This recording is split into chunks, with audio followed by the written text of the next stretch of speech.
It is a commonly held belief that the average duration of a high school romance is approximately 3 weeks. However, this record was surpassed by approximately 40 years by a couple named Katie Thomas and Greg Hollander. They met when Thomas was a freshman and Hollander was a sophomore, and from that moment on, they became inseparable. Their relationship is an example of what is often referred to as true mythical love, which seems to withstand the test of time. The test of time has demonstrated the durability of their bond. I am compelled to share that my wife and I were married for approximately 30 years, during which we experienced a profound sense of contentment. Our marriage was a source of immense fulfillment, and the birth of our daughter, Joan, further strengthened our bond. I was a gratified individual during those years. Allow me to introduce I am Thomas Marsh, and my wife, Katie, has been my partner for approximately 30 years. As previously stated, Kat and Greg were romantically involved throughout their high school years. It is also true that Kat lost her virginity to Greg. It is a widely held belief that all high school romances eventually end. However, in this case, Greg, who was a year older than Katie in school, took a temporary break from his studies to pursue financial gain with the intention of marrying her. This is according to my wife, who frequently reiterated this narrative throughout our marriage. After graduating from high school, Greg began employment on a pipeline in Alaska. With his uncle, that's where the trouble began. It appears that Greg ceased writing shortly after landing there, leaving Kat alone during her senior year. She eventually began dating a man named Sam or Simpson, but it was not a serious relationship because her heart still belonged to her one and only, Greg. Kat waited patiently, but Greg was absent and not very sociable. It seems that Greg enjoyed working on the pipeline and began a rather nomadic life, believing that his dear Kathy was still waiting for him to become wealthy and embrace her upon his return. However, that did not happen. The reality of life in this context, it is evident that the status quo prevails and no significant changes occur. This phenomenon was exemplified in the case of Katie, who pursued higher education, obtained her degree, and encountered me at a social gathering when she was 24 years old. I was slightly older than her at 29, yet we formed a compatible couple. I developed romantic feelings for her from the moment we met, and I believe she reciprocated those sentiments. Our marriage was relatively conventional, with the sole exception being the arrival of a letter from Greg, which was received 2 days prior to the scheduled wedding ceremony. In this missive, he expressed his desire to return home and meet her. Fortunately, she was dissuaded from this course of action by her mother, who advised her she had a new life awaiting her, and she was advised not to expend her time on that __, as she called him after several intense emotional moments during which I was concerned that she was actually going to cancel the wedding. Katie ultimately proceeded with the ceremony, becoming my wife, Mrs. Katia Marsh, when Greg finally arrived. By the time we had returned from our honeymoon, it was too late for reconciliation. Greg, in a state of despondency, had apparently enlisted in the Marines. We proceeded to settle into our new lives, with Kat pursuing a career in nursing and me joining the insurance industry as an insurance adjuster for a large insurance company. While the job is not particularly glamorous, it is stable and provides a reliable income. The marriage was strong, but there was a recurring issue. Greg began texting Katie, and she responded to him when I inquired about the necessity of this. She became indignant and stated, "Oh Tom, do not be jealous. He is an old friend of mine who is single and in the Marines. I am merely attempting to maintain his morale. I am not ignorant of the fact that he corresponded with her on a regular basis and that she reciprocated his messages. Neither his family nor I could persuade her to cease communication until she received a letter stating that he had married a woman with whom he was stationed. The correspondence ceased and my peace of mind was restored over the following 3 years. I believe that Greg sent 3 Christmas cards to her, and that was the extent of the communication. During this period of inactivity on Greg's part, our daughter Joan was born. Kathy and I collaborated closely to construct a house and farm, with the objective of providing Joan with a secure and fulfilling life. Our lives were indeed pleasant in those days, and we both worked assiduously to raise and care for our child. However, as is often the case, circumstances changed, and our contentment was disrupted. One day, Katie received a letter from Greg. She never discussed it with me, but I noticed a sudden increase in the number of stamps we consumed. I deduced that she was corresponding with Greg once more, but I chose to disregard it. After all, he was engaged in vital diplomatic work abroad, and I was responsible for safeguarding my family's world from If they wished to communicate, that was a matter between them. I eventually came to accept this. The cat proceeded to relay to me a selection of the information she had obtained from Greg. He had divorced his first wife, but was now married to another. He had seen combat and was decorated for his actions. I listened with half an ear, but CAD spoke with pride for her soldier. I corrected her, stating that he would be upset if they called him that. She referred to him as a soldier due to his status as a Marine. Katie responded with a gentle laugh and stated, "I think I'd better watch this." Her remarks about him evoked a sense of sadness within me. However, I clung to the hope that she would eventually move on from him and focus her attention on her family. Unfortunately, she never did. Greg had served in the Marines for an impressive 30 years, had been married on 3 occasions and divorced 3 times, and now had enough medals to make General Patton envious. I came to recognize with dismay that while Greg had become more engaging with my wife over the years, I had only grown older and more predictable. My only hope was that Greg, upon being discharged from the Army, would establish a residence somewhere distant from it. It is unfortunate that this did not occur. Currently, my daughter, Joan, is an adult and married to Frank Campbell, who is also a great person. Another positive development is that they are expecting their first child. I am now 60 years old and am looking forward to reaching the age of 65, at which point I will be able to retire and spend my remaining years in peace. Furthermore, Katie's physical appearance remains striking, and her presence continues to elicit a profound emotional response. At the time, I was unaware that this period of stability would soon give way to a new phase of my life. It was on Thursday that I returned home to find Kat attired in a manner that bespoke of an upcoming social engagement. I was informed that we had a reservation at a restaurant for 7 p.m. Initially, I was perplexed, as I had no recollection of making such an arrangement. I had failed to commemorate an anniversary or birthday, but after performing a few rapid calculations, I realized that this was not the case.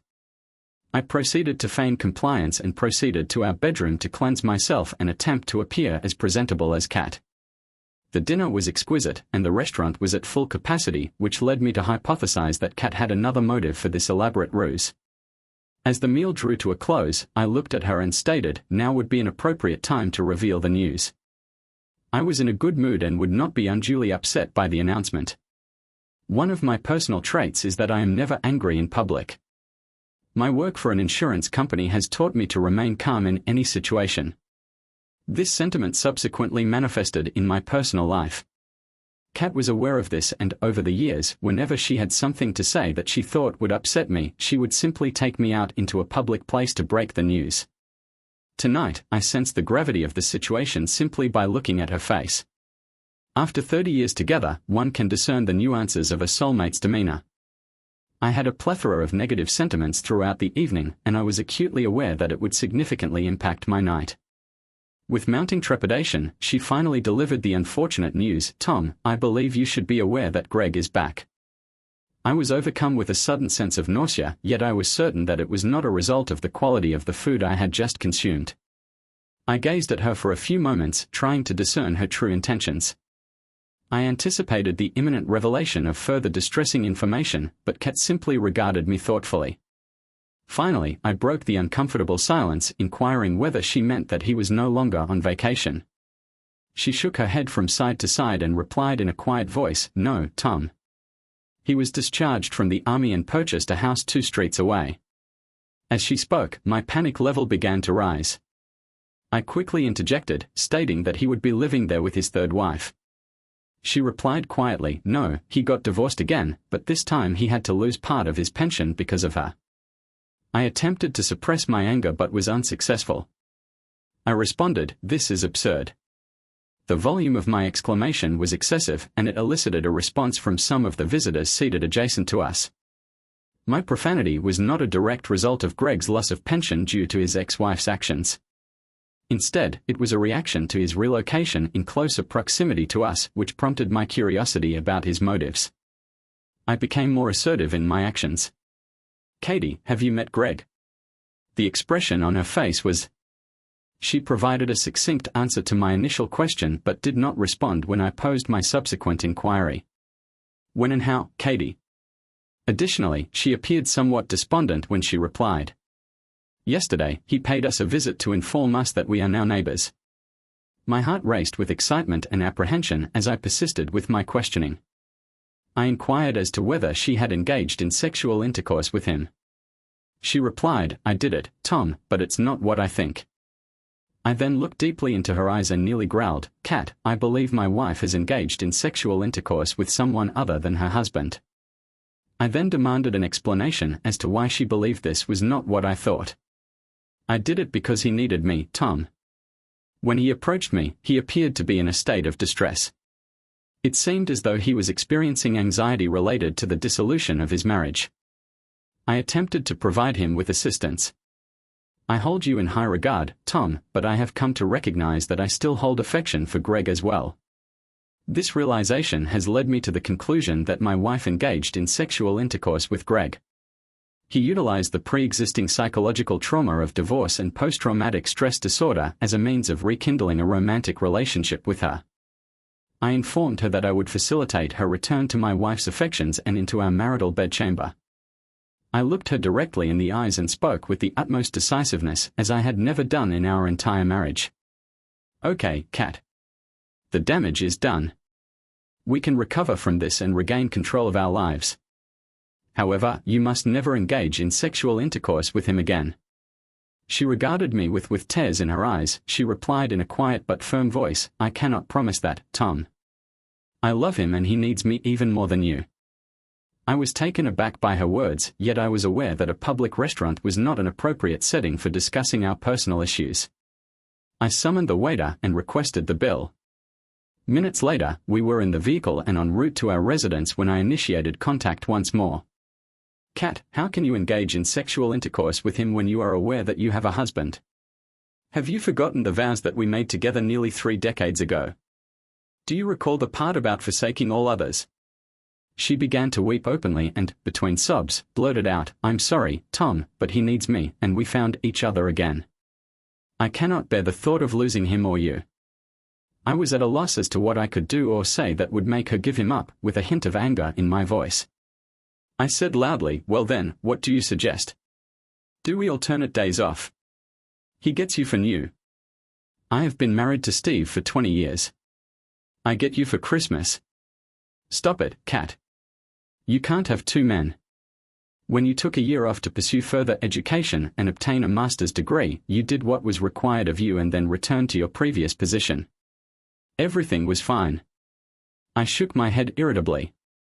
"Kat, how can you equate my obtaining a degree that benefited the company and my family with your involvement with this that only benefits the 2 of you at this point?"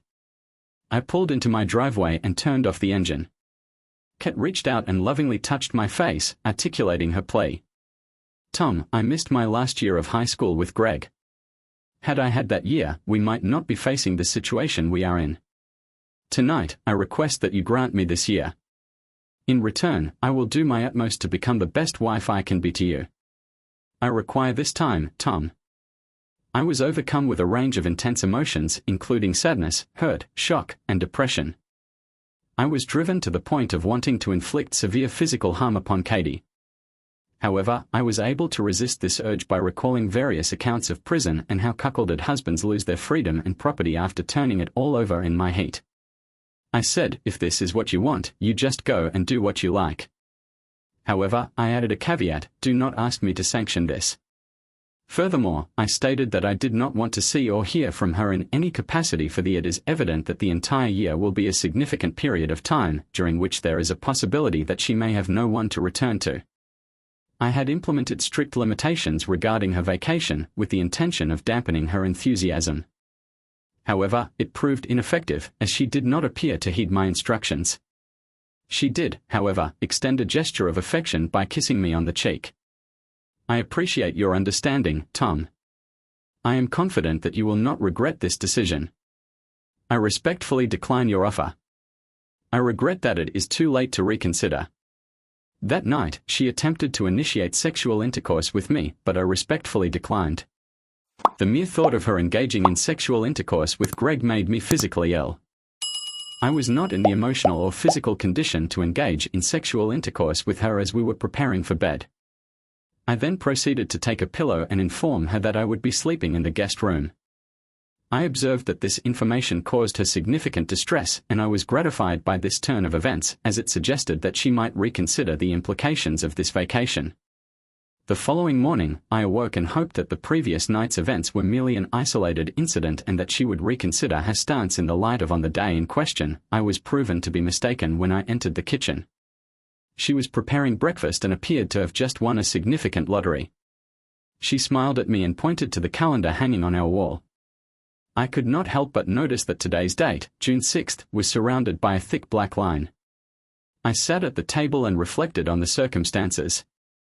The date, June 6, 1944, is notable for the efforts of thousands of soldiers and sailors to liberate Europe from a tyrannical regime. Today, I lost my wife to another oppressor. Katie was almost dizzy when she brought me breakfast, placing it in front of me. She said, "I know that you're worried, my love, but in a year from today, I will return to you. You will be only yours." She paused, her eyes distant as she contemplated her words. "I really need this time to think about everything and get it out of my head. I promise you that you won't regret it." She smiled contentedly at me when she spoke again. She informed me that he would pick her up in an hour.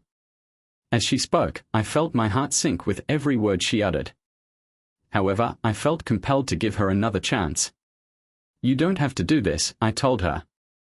"I wish you would think more carefully before you do this foolish thing. You cannot be sure that in 1 year you will be able to cope with this clown. You just need to get him out. I implore you to remove this impediment from your mind and to work on restoring our marriage to its former state of equilibrium. I beseech you not to jeopardize the stability of our union." She smiled at me in a manner that suggested I was a simpleton and said, "Tom, I am aware of your profound affection for me, as evidenced by your decision to grant me this period of respite. I am confident in my abilities and I am certain that I will return to you with renewed strength and resolve. Our marriage will emerge from this experience even more resilient than before." To conclude the packing process, she instructed me to finish my breakfast. Without further ado, she exited the kitchen. From my perspective, I had completed my meal, yet the food lacked its usual appeal.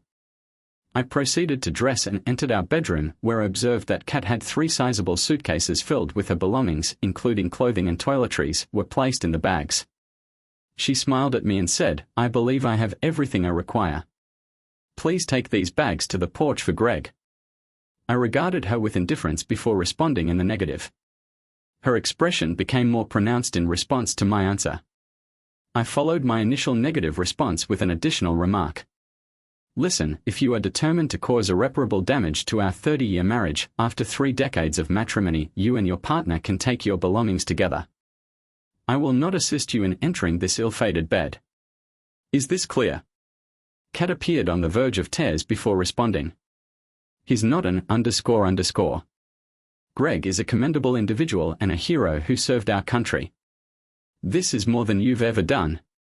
I turned away, muttering, "Indeed, he received medals, 3 meals a day, and traveled the world, while I had to spend 5 days a week at work to provide for you and our daughter." "I believe you are correct, it was of no consequence." Katie proceeded to lug all her luggage down the stairs to the driveway, casting me a series of dirty looks with every bag she carried.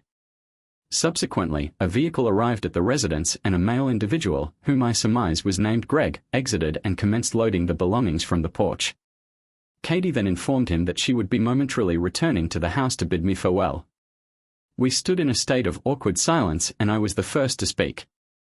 To break the silence, if you are indeed going to proceed with this ill-advised course of action, I advise you to recall the established ground rules. I have no intention of seeing you or communicating with you for the entirety of the next year. It became increasingly evident to her, in her delirious state, that she was facing a significant challenge as she responded in a submissive manner, "I understand, Tom, but I am confident that everything will work out." She then reminded me of our agreement to give the relationship a year. She waited for me to respond, but I remained silent. Finally, with a more confused expression on her face, she said quietly, "I really love you." She leaned in to kiss me on the lips, but I turned away at the last second, so she just touched my cheek. I quickly said, "I." She was unable to kiss him, knowing that he was going to leave with her. She began to cry and then departed from the house, entering his arms at the front door. I observed her kiss him deeply and with great passion. 2 minutes later, my driveway was as empty as my heart, and I came to understand that my wife was now. I called into work sick that morning and immediately proceeded to the hardware store to obtain new locks. I spent the entirety of the morning changing the locks on the house and modifying the security codes on the alarm system. The positive aspect of this was that it provided me with a distraction from my thoughts about Katie. However, once I had completed this task, I experienced a renewed sense of sadness. In response, I took the action that any man in my position would have taken. I terminated our home phone line and proceeded to consume a considerable quantity of alcohol. The drinking session I initiated was, in fact, an attempt to find solace from the pain I was experiencing as a result of losing my cat. However, this endeavor proved unsuccessful. Balia's presence persisted until Sunday morning. At this juncture, I exhausted my supply of alcohol, which proved beneficial as I was on the brink of a complete breakdown. I retired to bed and was soon overcome by slumber, only to be roused by a knock at an unknown location within the house. I gradually regained consciousness and made my way to the door, seeking the source of the disturbance. The sound, which I subsequently identified as my daughter Joan knocking on the front door, prompted me to let her in. She appeared visibly shocked by my condition and the pervasive odor of death that permeated the house. Her initial response was to inquire, "What is going on, Dad?" I attempted to concentrate, but the sound of hammers in my skull was a significant distraction. Despite this, I managed to croak, she inquired, regarding me with a look of bewilderment. She then proceeded to escort me to the kitchen, where she made me a cup of coffee and some food. Once I had eaten and drunk, I proceeded to inform her of everything I knew about her mother. To say that Greg was shocked would be an understatement. I must clarify that my father allowed me to make this point. Does she want to take a year off from her marriage, reunite with her former high school boyfriend, and allow the romance to run its course? I nodded and replied in the affirmative. Her subsequent words were identical to the ones I had been asking. Since Friday, I have been pondering my response to this question. I looked at her and the words seemed to fall from my lips. Tomorrow, I'll get sick again and go to the hospital. She looked sad and began to say, "I can't believe Mom would do something like that. Maybe it's a mental disorder." I looked at her with a blank face and answered, "I don't know. I am uncertain, Joni." She regarded me with a sadness I had never observed in her before. "I am unsure how to respond. I wish to advise you to consider this matter carefully, but I believe this may be your optimal course of action." Joan remained with me for several additional hours and prepared a meal for me to consume later. As she departed, she kissed me and reiterated her apologies. I inquired as to why she had even bothered to appear here today. She gazed into my eyes and stated that her mother had called and requested that I come to check on you. She did not inform me of the reason for her absence or her whereabouts. I acknowledged her words with a nod and told her to take care on her journey. I was indisposed with illness from Monday and had also consulted with a lawyer. My assumption was correct. I confronted Katie, and as a result, although the divorce was granted in my favor due to my spouse's refusal, it could prevent her from receiving half of my pension. However, other marital assets were still in play. I am now certain that taking a year away from Katie could be an advantageous move. It would be prudent to liquidate those assets. The following 3 weeks passed with remarkable swiftness. I was genuinely astonished at how expeditiously I adapted to my new solitary status. On a positive note, I came to recognize that I felt a profound sense of liberation, as I was no longer encumbered by the responsibility of caring for another individual. However, there was a concomitant downside, namely, the reality of waking up and going to bed alone. I did not see or hear from Katie until mid-July. On the Saturday in question, I went for a few drinks at Flynn's, an upscale tavern in our city. I was seated at the bar when they walked in, holding hands. The couple, 2 teenagers in love, were so absorbed in each other that they were unaware of my presence at the bar. I observed Greg, who was muscular and moderately attractive. I could comprehend what Katie saw in him, but he appeared to exert control over her, while she seemed to cater to his every whim. He spoke, and she listened, looking into his mouth as she stood up to go to the ladies' room. She finally saw me sitting at the bar and gave me a shy smile. She approached me hesitantly from the ladies' room. "Hello, Tom. How are you doing?" I was tempted to tell her to leave, but I maintained my composure and replied, "Oh, about as well as you can expect when your wife of 30 years just leaves you for some unsavory character." She seemed taken aback by my sarcastic response but stood her ground. "Tom, I need to get into our house. I left some personal items there, and when I tried to come in the other day, my key didn't work." I continued to smile. I responded in a cordial manner, indicating that her key failing to operate in my residence was an unsurprising consequence of her absence. She remained stationary, her countenance a mixture of bewilderment and distress, before I offered another remark. I suggested that she return to a romantic partner who might otherwise become concerned. As she turned and departed, her eyes brimming with tears, I returned my attention to the matter at hand, which was concluding my beverage. 2 minutes later, I felt a robust hand on my arm. I was spun around in my chair to greet a visibly annoyed Greg. "Hey, you made my woman cry, and I don't appreciate it." I sensed that he was preparing to strike me, and my heart began to race as I recognized that this individual could potentially end my life before any assistance arrived. With greater resolve than I felt, I decided to take the initiative. "You are discussing my wife, not your woman. Given that you have taken her from me, you have no right to comment on our relationship. I will be frank with you. You may strike me, but what impression will that make on you?" I could see the wheels turning in his head and knew that Greg was not one of the world's great thinkers, but it encouraged me enough to continue my verbal attack. "Now, you have two options: 1, hit me and spend a couple of years in prison, or 2, get out of my sight and go sit on your stupid ass."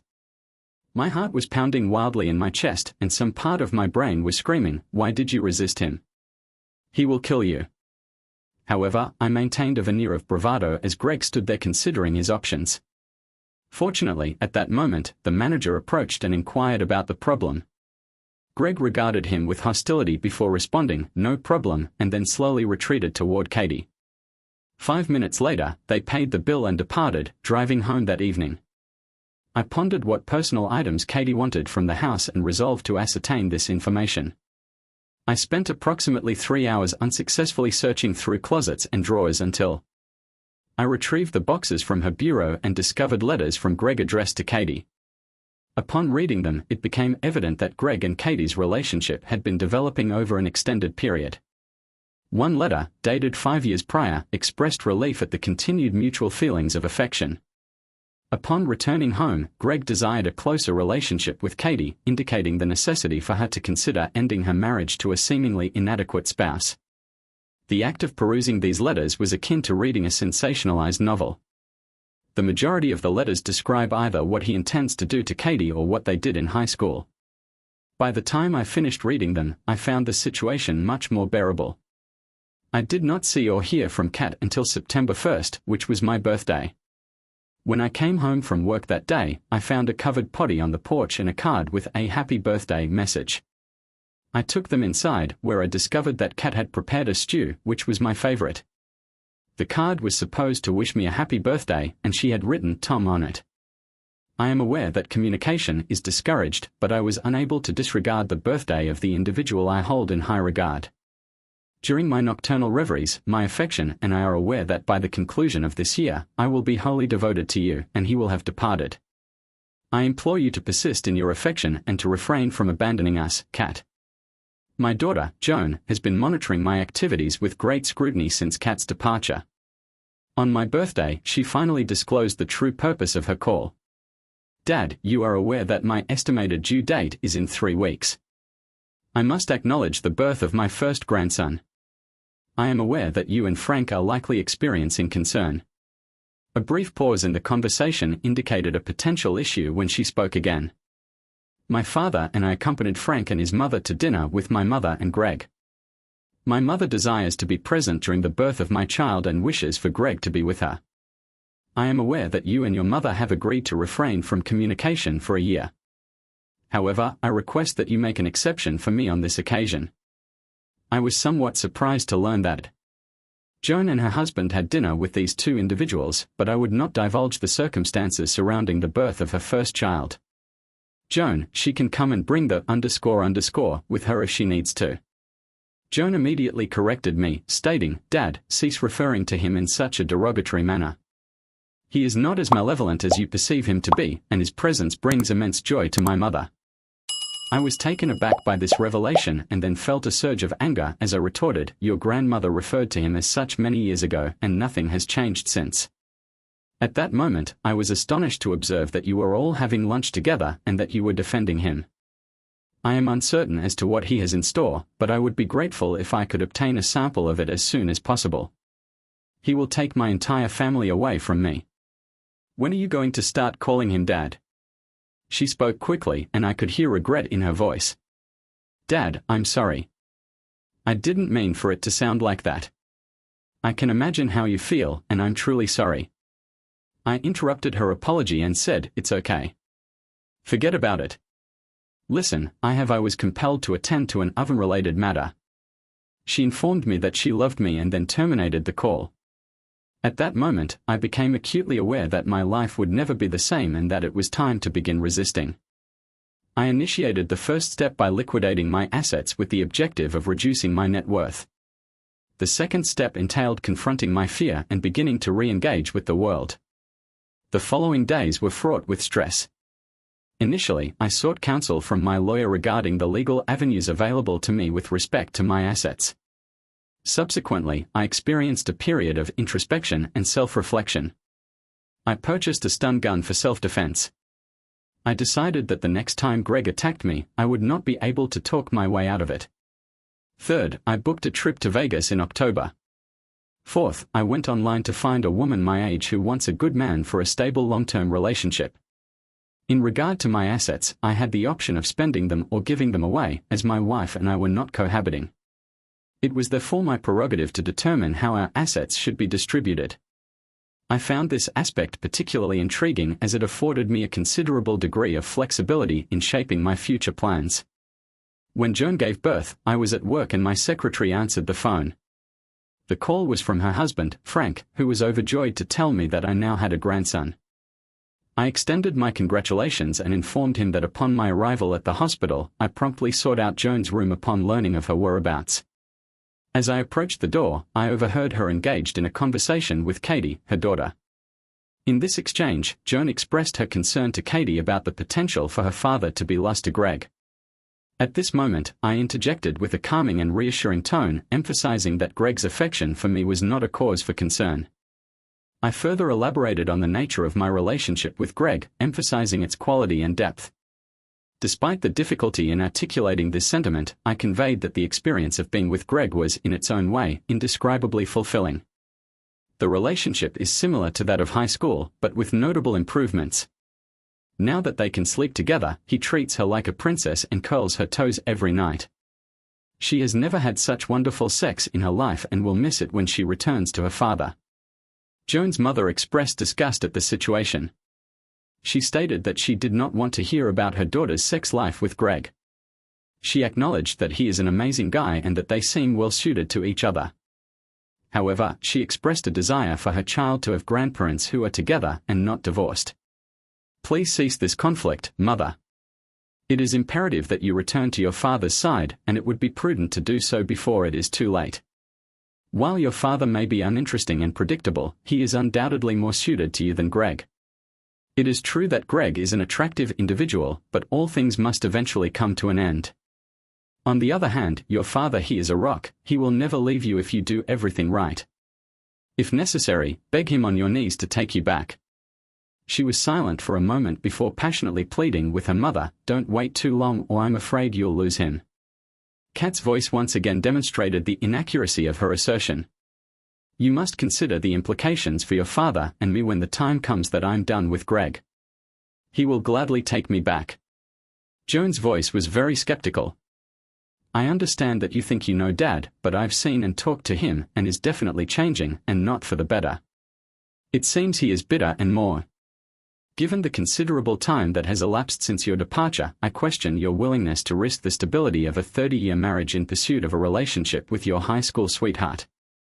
I had overheard sufficient information to prompt me to enter the room at that moment and offer my congratulations. I inquired about the circumstances surrounding the birth of your child, and I observed that the two parents seemed pleased. I embraced Joan, but deliberately refrained from interacting with Katie. I recognized that my behavior might be perceived as immature, but I felt it was becoming less significant in my life. Katie returned a disapproving gaze, while Joan appeared delighted. She inquired, "Have you met him yet, Dad?" I shook my head, indicating that I had not yet seen him. I was finally weary of being. Katie intervened in a less than cordial tone, greeting Tom with a hello and inquiring about his well-being. I regarded her for a moment and did not respond. Instead, I redirected my attention to Joan, asking her about the birth and the baby's name. At the last question, Joan's face brightened and she responded with enthusiasm, "Frank and I both. We concurred that we wished to name our infant son Thomas in honor of his paternal grandfather." At this juncture, Katie abruptly departed the room, stating that she would see the child upon her return. I grasped Joan's hands and held them, adopting a grave demeanor. "Joan, you are aware that the probability of your parents reconciling is low." I observed that the veracity of my statements had a profound impact on her. "Dad, I implore you, do not hold that assumption. She will undoubtedly regain her senses and return home." I felt my eyes brimming with tears as I continued, "My dear child, I have come to realize that I was never sufficient for your mother." Her expression shifted from shock and disbelief to one of bewilderment. He smiled sadly, indicating that he foresaw the imminent commencement of divorce proceedings. His daughter was in tears when she replied, "Oh Dad, I informed my mother that she should implore you to return, but it is, in fact, too late, isn't it?" He nodded in agreement, affirming that he would not be able to take her back. Memories of her deception would be too much for me, but please do not inform her of this yet. She nodded and pulled me towards her for a kiss. We conversed for a few more minutes about a plethora of topics, but deliberately avoided any mention of my wife or her lover. Finally, I informed her that I would be returning the following day. I then proceeded to leave her to observe the infant. I subsequently made my way to the children's ward, where I encountered my grandson among numerous other infants. I was struck by the remarkable diminutive and precious nature of the infant, which I perceived as aesthetically pleasing. Frank promptly advanced towards me, situated himself between me, Katie, and Greg, and displayed a cheerful demeanor. He then handed me a cigar, which he informed me was a celebratory item. I placed the cigar in my pocket and patted him on the back. "I will leave this for later. My son, I am grateful for your assistance." I then observed my wife and her lover, who were holding hands in a manner reminiscent of two children. I experienced a sense of unease. "Listen, Frank. I will return tomorrow when the facility is less crowded and the air is cleaner," Frank said, smiling knowingly. I nodded in comprehension. I understood his perspective and did not blame him for his actions. As I was about to leave, Kat called out to me. "God, Tom," she said. "It seems like just the other day we were bringing our baby home. Now, it seems strange that our baby has his own." I was unable to ascertain the precise point at which the time had elapsed, but it had undoubtedly passed with considerable rapidity. I observed her, still maintaining physical contact with Greg, and departed the room without uttering a single word. She appeared perplexed by my abrupt departure, leaving them standing together. The subsequent month of October proved to be the most favorable period since Katie's departure. I undertook a trip to Las Vegas with the intention of engaging in gambling activities. The rationale behind the trip was to lose money and reduce our joint assets. However, the most enjoyable aspect of the trip was meeting a woman named Miranda, who was approximately 50 years old. I was surprised to learn that she was still in the profession, but she explained that many men desire an older woman. In my case, her assertion proved to be accurate. Miranda was a costly indulgence, yet she imbued me with a vitality that I had not experienced in years. Since her departure, I had not felt a sense of lust regarding my former partner, Kat. Miranda was adept in both physical and emotional intimacy and demonstrated a keen interest in me, requesting detailed information about my soon-to-be ex-partner. My wife and her new romantic partner were informed of my personal history by the end of the evening. Miranda was astonished by my narrative, and as we parted ways that night, she gently touched my face. "Tom, I have only known you for a few hours, but I feel compelled to tell you something. You are a kind individual, and such qualities are not common. I can attest to this because I have interacted with thousands of men and can count the ones I truly liked and respected on the fingers of one hand. You are one of them. Your wife, however, one must resist the temptation to be influenced by her actions and lack of wisdom. Should you ever return to this town, I would appreciate the opportunity to reconnect. Miranda and Vegas left me with more questions than answers. I reflected on Miranda's words and realized that she was correct. I was consumed with the desire for revenge against Katie for her betrayal, despite her 30 years of devotion as a wife and mother. However, I refused to allow this marriage to leave me a broken individual. Upon my return from Las Vegas, I instructed my lawyer to begin drafting divorce papers. Additionally, I sought to gain further insight into Greg Hollander's background as recommended by my lawyer. I engaged the services of a firm to trace his history from his high school years to the present. Despite the considerable expense, I was undeterred, as half the cost would be borne by Katie's side. The firm was renowned for its meticulous approach and assured me that they would have all the information I sought by Christmas. I also sought guidance from my superior. Regarding the prospect of relocating to a branch office of our company, he initially expressed disbelief, citing my previous assertion that I would never do so. However, this was during a period when I was still married. He assured me that he would conduct the necessary inquiries and keep me informed. Thanksgiving marked the next significant challenge I had to overcome. Joan contacted me approximately a week before the holiday to inquire if I would join them for dinner. When I inquired about her mother and sister's attendance, she replied hesitantly in the affirmative. In response, I firmly declined and terminated the call. Unexpectedly, my brother-in-law called.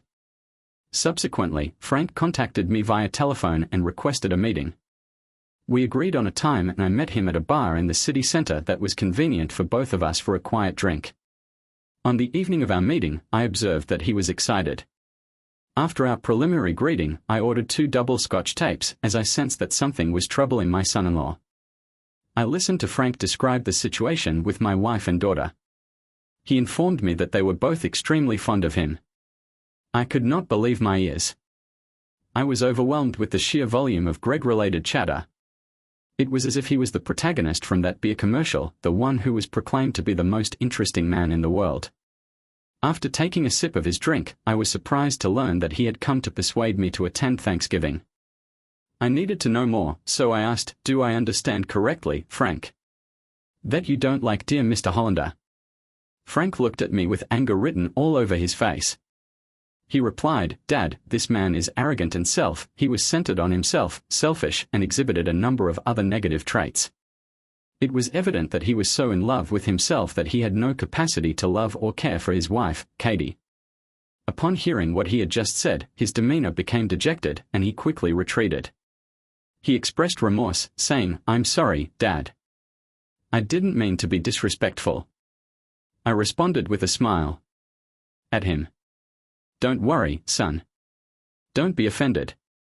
When did you start calling her Katie instead of Mom?" He looked depressed when she left. "Since then, I have never had any respect for her. Now, I was wondering why it bothers you that she left me. If I may ask." His face burned with anger. "I trust that you have observed that I did not discuss my parents with you during my time with Joan. I am grateful that you did not inquire about them. The reality is that my mother was unfaithful to my father.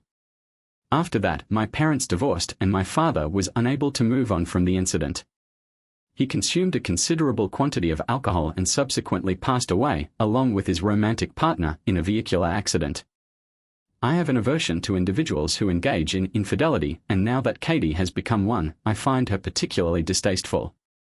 I am masquerading as Joan, but I am concerned that I was previously unaware of Frank's parents and have now become emotionally invested in his situation. However, I was also perplexed by the source of his distress. Frank, you have expressed concern. What is the source of your anxiety?" He took a long sip from his glass and ordered another. Then, he turned to me. "I will likely offend you when I tell you this, but you prompted the question yourself. The old adage, like mother, like daughter, comes to mind. The notion of like daughter is a cause for concern. If Katie has become a cheater and continues to extol the virtues of infidelity to my wife, how long before Joan develops a similar inclination? I am intrigued by this perspective. I concur with your assessment." I joined him and took a long sip of my drink, pondering my next move. I took a sip of my drink, contemplating my next move. Frank, I advise you not to be discouraged. I have a few surprises in my pocket, and I believe that things may start to change in the new year.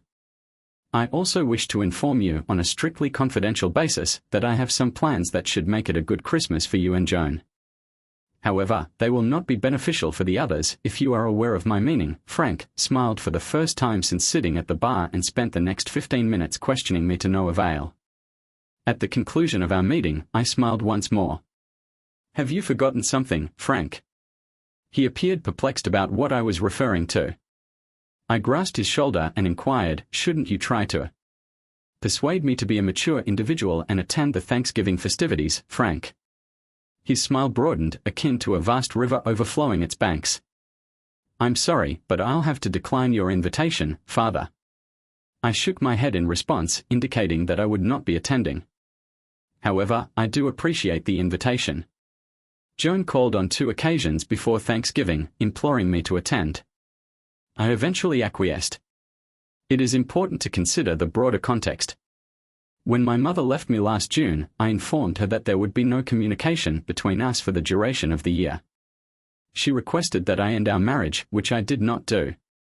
However, I will not participate in the holiday meal. The holiday has come and gone, and I have eaten a frozen meal. During the dinner, I experienced feelings of loneliness and sadness.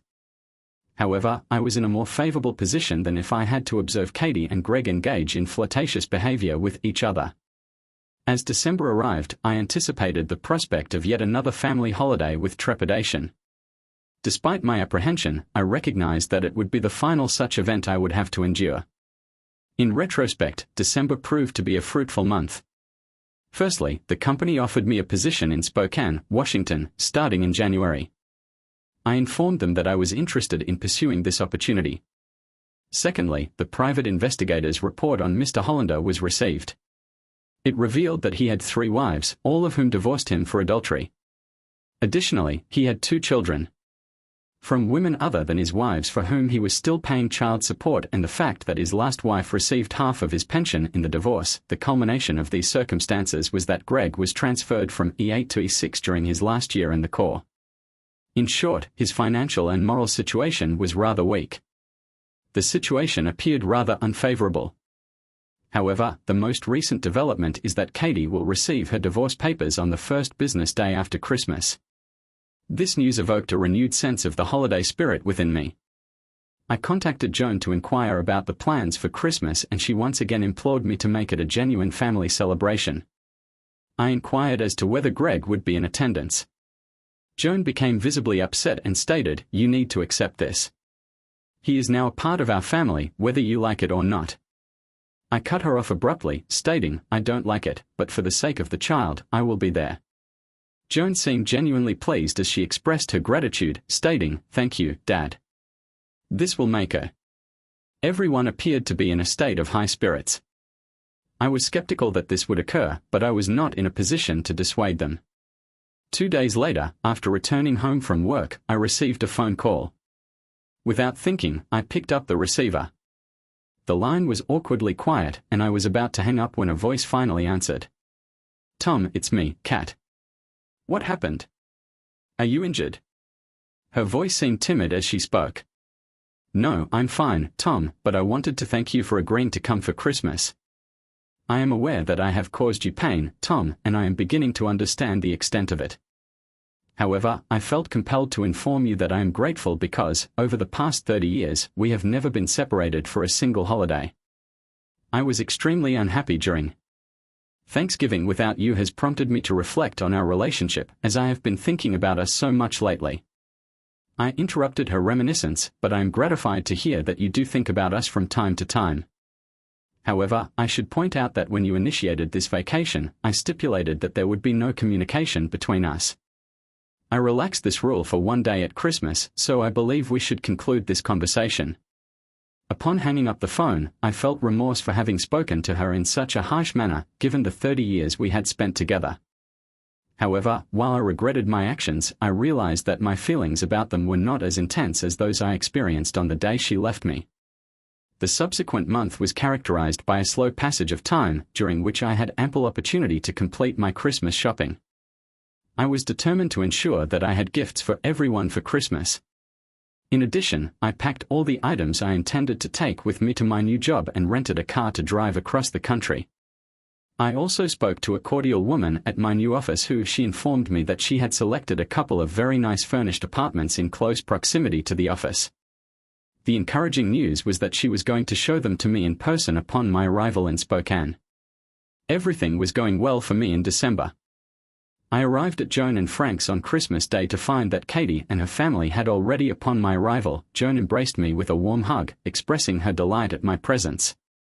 She then excused herself to resume her culinary preparations. I could only smile, imagining the astonishment she would feel to discover the true nature of my visit. Frank greeted me with a handshake and accepted my coat. I promptly inquired about the whereabouts of my Frank. The grandson nodded and informed me that he was sleeping in the nursery, but I could stop by. I quietly entered the room and observed the sleeping figure in front of me. I experienced a surge of emotions, recognizing that my time with him would soon come to an end. However, I knew that I could not stay. I sensed movement behind me and Katie. She proceeded to silently walk over and stand next to me. I sensed the irony that this was where she should have been since June, next to me. Katie then looked at me and said in a whisper, "We have a wonderful grandson, Tom." I was filled with sadness as I answered, "Yes, Katie, but who is he going to call Grandpa, me or the idiot orb?" She seemed surprised by the question. "Why are you so stupid? You're the only grandfather this child will ever have," she said. "I hope you're right," I muttered quietly. I was disheartened to observe my daughter's rapid capitulation to Greg's allure. Frank, however, merely exhibited visible discontentment. I advised him to persevere, as circumstances were poised for imminent transformation. His eyes betrayed a hint of mischief as he responded in a low, conspiratorial tone, "I hope so, Dad. I am rapidly reaching my limit with that individual's proximity to her." The meal was served, and although the food was delicious, there was a lack of company. I did not feel the need to engage in conversation with either my wife or her lover. Frank seemed reticent to speak up as well. The only one who spoke was Greg, who regaled the women with tales of his courage and perseverance. The demeanor of the adversary, observing Greg with his admirers, evoked a sense of unease. Following the evening repast, Joan escorted the infant into their living room, where we all congregated. I gazed at my family, cognizant that this would likely be the final occasion on which we would engage in this familial ritual. Joan appeared elated, her enthusiasm evident as she instructed Frank to bring gifts when he arrived, and she handed them to her mother. Greg and I received a sweater and a gift card, respectively, while I was given a tie, which I found to be a rather uninspiring gift. However, my wife and daughter seemed to think otherwise, and they informed me that I was just as useful as any other gift. When Frank, Jane, and the baby opened their gifts from Kathy and Greg, Joan smiled. After the gifts had been opened, the room became noticeably quieter as everyone turned their attention to me and my bag of gifts. I then proceeded to speak, stating that I wished to conclude this splendid weekend by presenting each of you with a gift befitting this holiday. I then stood to retrieve the bag I had brought. I then produced the bag I had brought and handed Frank and Joan a large envelope wrapped in attractive holiday paper. Joan tore the paper off the envelope while Frank stood and watched. When Joan removed the papers from the envelope and looked through them, she expressed great joy upon realizing what they were. Katie shifted in her seat, seemingly eager to find out what the papers were. Joan seemed eager to learn what the papers contained, and she wasted no time in sharing the news with her daughter. "Oh, Mom and Dad gave us your house for free and without a mortgage," she said. "Now we can move out of this rental." Katie's face seemed to fall as she looked at me with concern. "Why did you do that?" she asked. "This is a significant development. Where will we live?" I regarded her with a look that I hoped would convey my sincerity and concern. "Don't worry, Katie. I've considered all the possibilities. This is for you." I handed her the card and the wrapped box. Her expression shifted to one of tentative hope as she tore open the brightly colored paper and found a bracelet inside. Upon removing the box, she displayed evident astonishment. I then directed her attention to the interior, where I had inscribed a message. It appeared that Greg was not entirely pleased with the gift I had given her. She proceeded to turn the box over, whereupon she discovered the words, "Thank you for the best 30 years of my life," written by me.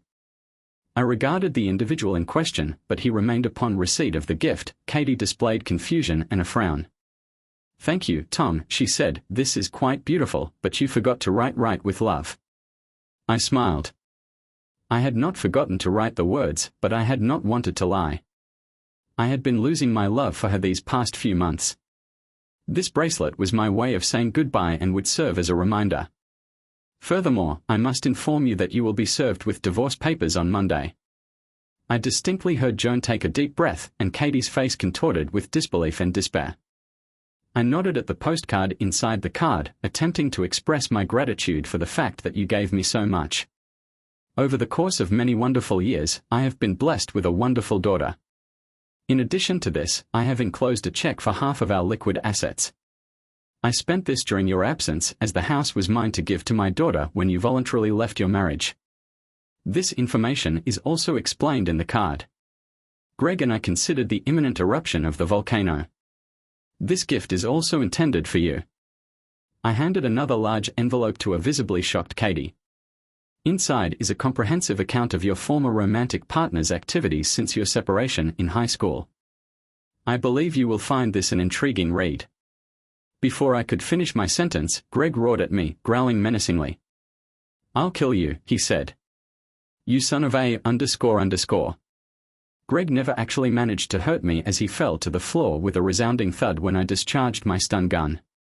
Jones and Katie both stood up, and I once again touched Greg's testicles, ensuring that he was fully incapacitated. As I approached him, I said, "Does it hurt?" "I'm here to tell you that your pain is insignificant compared to losing the woman I loved for 30 years to an individual like you." Katie was sobbing uncontrollably. I turned to her and said, "I know you think I'm boring. Furthermore, I do not manipulate your toes in such a manner. Sergeant, I recall him." I touched him once more with the stun gun, merely because I found it entertaining to observe his convulsions, and I smiled malevolently, addressing no one in particular. This experience will never become mundane. I then looked back at Katie and, with more bravado than I felt in my heart, I said, "Anyway, I know how you feel about this misunderstanding, so I'm giving you the best gift of all, Katie's freedom. Now, you can spend the rest of your life being treated like a princess during the day and having your toes curled at night. The remainder of your life would be spent in a state of elevated treatment, with privileges afforded to you during the day and disciplinary action taken against you at night. This would be an optimal outcome for an individual who has committed treason." Katie appeared to be a public figure, as she was able to maintain her composure and respond in the negative when asked if the situation was as it seemed. However, she later admitted that the truth was not as she had initially stated. "I was planning to return to you in June, Tom. I love you." Katie was visibly shaken as Joan rushed to her side to offer comfort. I administered another electrical shock to the __ before Frank. "You would be well advised not to repeat that action, as it could result in fatal consequences." I rose to my feet and gazed down at my convulsing nemesis and then at the two women I held in higher regard than my own life. "I will take my leave now. Thank you for a wonderful day and for a wonderful life, as I will not have the opportunity to see you both for quite some time, if at all." Both women appeared to be speechless and stared at me as if they were no longer aware of my identity. Frank brought my coat and handed it to me. He departed with a satisfied smile. Before leaving, I turned once again to my daughter, who, for the first time in her life, was looking at me with fear in her eyes. Joan used this as a cautionary tale for me: if I follow the same path as my mother, I will face the same consequences. I will lose everything, including my husband, my home, my belongings, and the love of my life. I walked up to the cradle where little Tom was looking up at me and rubbed. I then touched his cheek with my finger and said, "Bye, baby. Perhaps we will see each other again someday, but I have a feeling that it is unlikely." I proceeded towards the door, and, upon entering the silent room, I simply said, "Happy New Year, guys." By the time I reached my vehicle, the woman's shock must have dissipated, or perhaps the __ had resumed its duties. However, I distinctly heard one anguished voice proclaim, "This cannot be happening to me," as I entered the vehicle and started the engine. I had presumed that Vegas was en route to Spokane and that I might have the opportunity to see Miranda again. As I was backing out, Frank came outside, smiling and waving at me. I returned the gesture before heading west to embark on a new life. Subscribe to our channel so that your second partner does not engage in infidelity, and go on to listen to the next story, which is even more astonishing than this one. If you are under the age of 18, do not even consider listening to the next story.